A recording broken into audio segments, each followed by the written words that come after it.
અરે જોઈ લ્યો કીર્તિ પટેલના ખોબા ઉપાડી લીધા હો। કીર્તિ પટેલને મહાકુંભ મેળાની અંદરથી ઉપાડી લેવામાં આવી છે।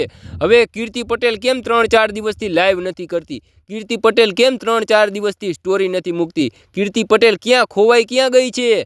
ઘણા બધા લોકો આવું કહે છે ને। તો મિત્રો હવે કીર્તિ પટેલે વળતો જવાબ આપી દીધો છે।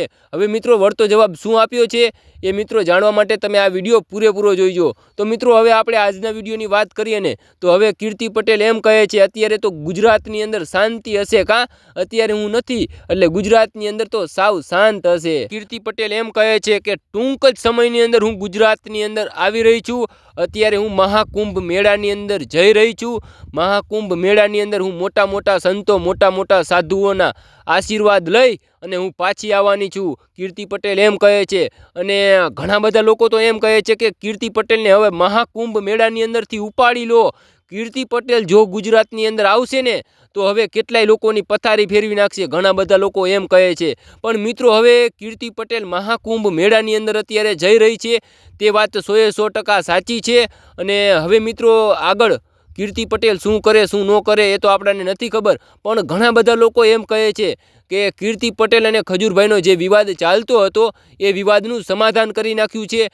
કીર્તિ પટેલને 20 લાખ રૂપિયા આપ્યા અને 25 લાખ રૂપિયા આપ્યા અને 50 લાખ રૂપિયા આપ્યા આવું ઘણા બધા લોકો કહે છે। તો મિત્રો એ તદ્દન ખોટું છે, એ સાવ ખોટું છે। હજુ સુધી સમાધાન નથી થયું એવું આપણને જાણવા નથી મળ્યું કે સમાધાન થઈ ગયું છે એવું આપણને જાણવા નથી મળ્યું। અને મિત્રો હવે અમારી ચેનલની અંદર નવા આવ્યા હોય તો જરૂરથી એક સબસ્ક્રાઈબ કરી દેજો અને લાઇક ન કરો તો ચાલશે પણ કોમેન્ટની અંદર જય દ્વારકાધીશ જરૂરથી લખી દેજો। અને મિત્રો હવે આપણે વાત કરીએ ને તો ઘણા બધા લોકો ખજૂરભાઈને સપોર્ટ કરે છે અને ઘણા બધા લોકો કીર્તિ પટેલને સપોર્ટ કરે છે પરંતુ મિત્રો હવે તમે કોને સપોર્ટ કરો છો એ કોમેન્ટની અંદર જરૂર જણાવી દેજો। અને હવે મિત્રો આપણે આ વિડીયો અહીંયા પૂરો કરી ફરી એક નવા વિડીયો સાથે મળીશું। ત્યાં સુધી બધાને જય દ્વારકાધીશ।